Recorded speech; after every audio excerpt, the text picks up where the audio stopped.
Hi there, Mary Beth Temple here from MBT Creates, and if you followed along with my last short form video, you saw that I was in DFW Airport for a little under an hour, and I had forgotten my good headphones and bought some inexpensive ones, and I challenged myself to go digging in my random bag of yarn and make myself an earphone case, and this is what I came up with. And you will also notice the last thing I said was, I'm going to a quilt show. I hope somebody will give me some buttons. And they did. So we'll talk more about that later. But here is my little earphone case that I made. And you can check that video out if you want to see me acting like a Looney Tune. But a couple people asked for a real pattern. So here it is. You're going to need a small amount of yarn. I used Simply Me Merino by Caron because that was what was in my bag. That's a 3 light. I also used a 4.5mm crochet hook, also what was in the bag. And my new friends at Sarah Hearts gave me the buttons at Quilt Market so I could finish my piece. I will link to these in the shoppable video links. These are available on Etsy, although again, they very kindly gave them to me. And you're going to need to weave in your ends. You're going to need a smallish tapestry needle, especially if you want to use the yarn to sew on the button. But let's jump right in. Basically what we're going to do is make a solid-sided granny square. Once again, I'm using my Simply Me Merino, and for those of you who question whether this video is sponsored or if I literally just had it laying in my bag, I literally just had it laying in my bag. I tell you when things are sponsored, although they did give me the yarn to play with, and that's why it was in my bag. So the first thing I'm going to do is chain 4. I'm going to join into a ring with a slip stitch in the 4th chain from hook. That's the first chain. And I'm going to set up for a regular granny square in the most boring and traditional way possible. I'm going to chain 3. And then in the ring, I'm going to put 2 double crochet, 1,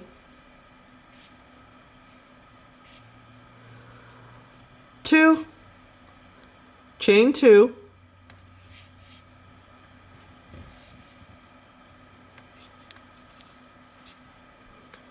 1, 2, and then 3 double crochet, chain 2, 3 more times.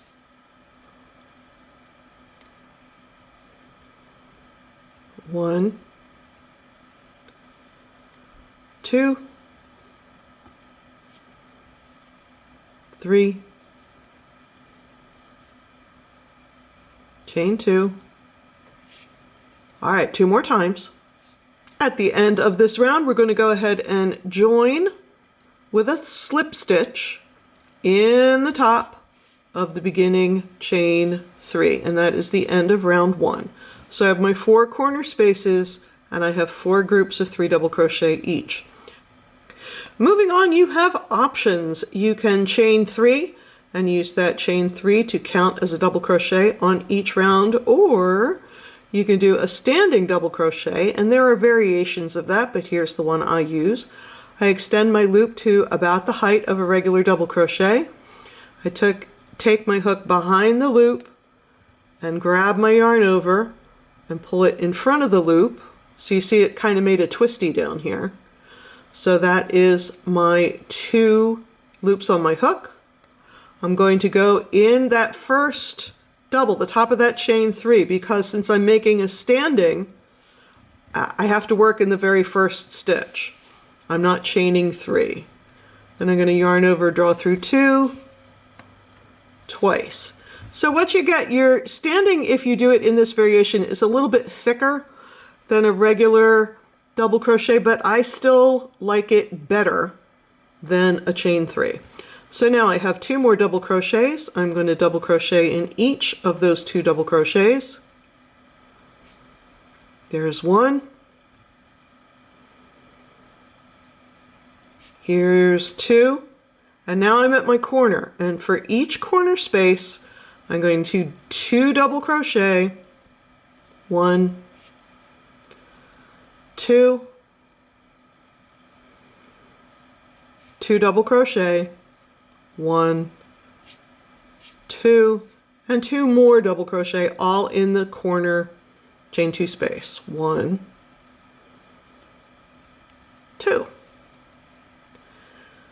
is basically the entire rest of this granny square. For those of you who want to skip ahead, you're going to double crochet in each double and 2 double crochet, chain 2, 2 double crochet in the corner space.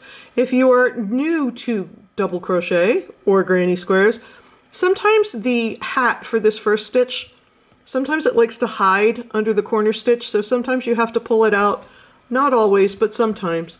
But you want to make sure and count and make sure that you have the same amount of double crochets on each side, barring the corner, and in this case it's 3. So I'm going to work all the way around. When I put that last corner in, I'm going to go ahead and join the round at the top of my first double crochet, and if you did the chain 3 iteration, you'll put that slip stitch in the top of your beginning chain 3. So now you see the beginning of the round has sort of slid over to the side. That's okay. That's exactly what we wanted to happen. So the next 3 rounds, because we're going to make 5 rounds altogether, the next 3 rounds are all the same. So we're going to look at that standing one more time. Let's extend the loop, bring the hook behind, grab that yarn over and pull it forward. I have 2 loops on my hook. That takes the place of the yarn over. And I'm working in that very first stitch because I do not have chains that are replacing the first stitch. I'm going to yarn over and draw up a loop, 3 loops on my hook, yarn over and draw through 2 twice. Or you could chain 3 and put your next double in the next double. So now I'm going to double crochet. Every time I see a double crochet, I'm going to put a corner in every corner. Remember, the corner is 2 double crochet, chain 2, 2 double crochet. But because the center of the round has shifted to the side, after I put this last corner in, I'm going to have to put a double crochet here and a double crochet here and then join. So that would be round 3. Rounds 4 and 5 are just the same. If you see a double crochet, put a double crochet in it. If you see a corner, put 2 double crochet, chain 2, 2 double crochet. At the end of your 5th round, do not end off. All right, I have my 5 rounds completed. I took this opportunity to go ahead and weave in the end in the center while I could still reach it, because once we fold this into an envelope shape, it'll be a little harder to get at. And you'll notice that my working loop is halfway up the bottom right side. So I have this oriented like it's a diamond. The wrong side is up. Now I'm going to take the bottom and fold it up. And eventually I'm going to bring this side in. But for right now, I want to take this side and fold it to meet this side. So here is our envelope shape. We're going to single crochet these 2 sides together, put in the button loop, and then single crochet these 2 sides together. So let's jump right in here. These are the 2 sides that we care about first. I have found it easiest to sort of count back from the end to make sure that your stitches are lining up, because it can be a little fiddly on this side. It took me a couple of tries when I did it at the airport to make sure that I had gotten through all the stitches. So I'm cheating a little bit here, but God knows I do not want to have to add another strand of yarn and another tail to weave in. So I'm grabbing these 2 stitches on the very end and going through both of them. There we go.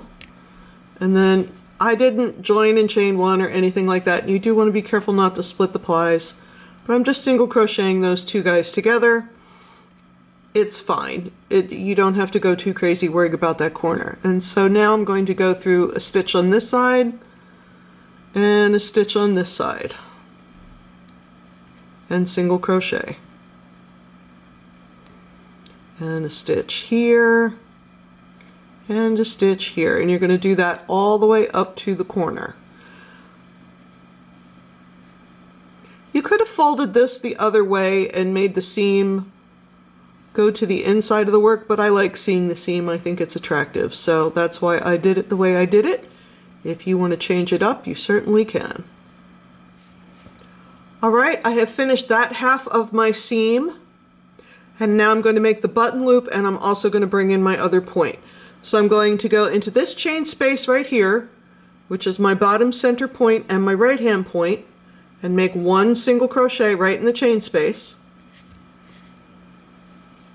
Then I'm going to chain 5. You might want to adjust the chain depending on the size of your button, but chain 5 worked for me. 4, 5, and now for the second half of the button loop, I'm going to go just in that front point and then bring up my left point. So the first half of the button loop was in the center point and the right point. The second half of the button loop is in the center point and the left point. So this is what it looks like. Let's see if we can see that right. Let's see if we can see that right there.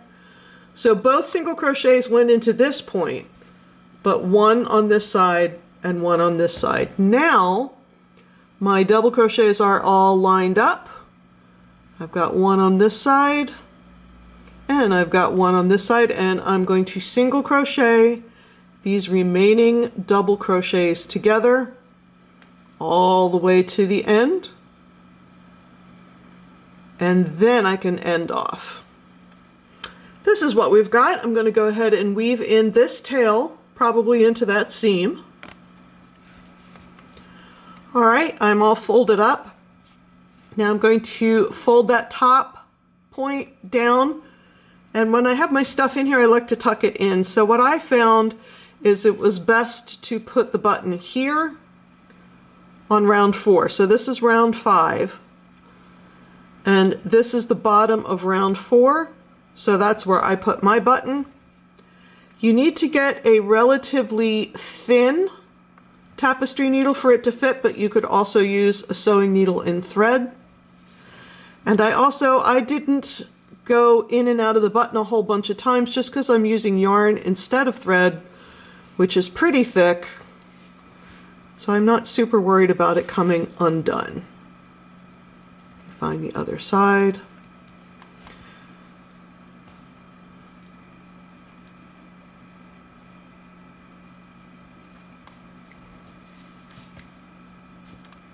There we go. And those of you that know me and know that I am against knots will be appalled, but what I did on the original one is I tied a double overhand knot here to make sure that it's sturdy, since I'm only going through the button one time, and then I used my tapestry needle to weave in these two ends. So here is the one that we just made. Here is the one I made earlier. The only thing I think I'm going to add, I think I'm going to join some yarn right here in the corner and make a long chain loop and then weave in those ends, because what I would like to do is be able to string this around the strap of my purse. So I could bring that loop around, bring the envelope through the loop, and let it hang so that I'm not fishing in the bottom of my tote bag or my big purse to find these. They would hang off the side. So I think that is the last thing that I'm going to do, but thank you so much for hanging out with me today. Feel free to like and follow and all that good stuff. And also, if you're looking for some Simply Me yarn, you can click on the shoppable link in the video. Ditto if you want to find Sarah Heart Buttons on Etsy. Once again, neither of these companies sponsored this video, but they were kind enough to give me some product to play with. So by shopping through YouTube, you're supporting them and me. Anyway, thanks so much. We'll see you again here real soon. Bye-bye.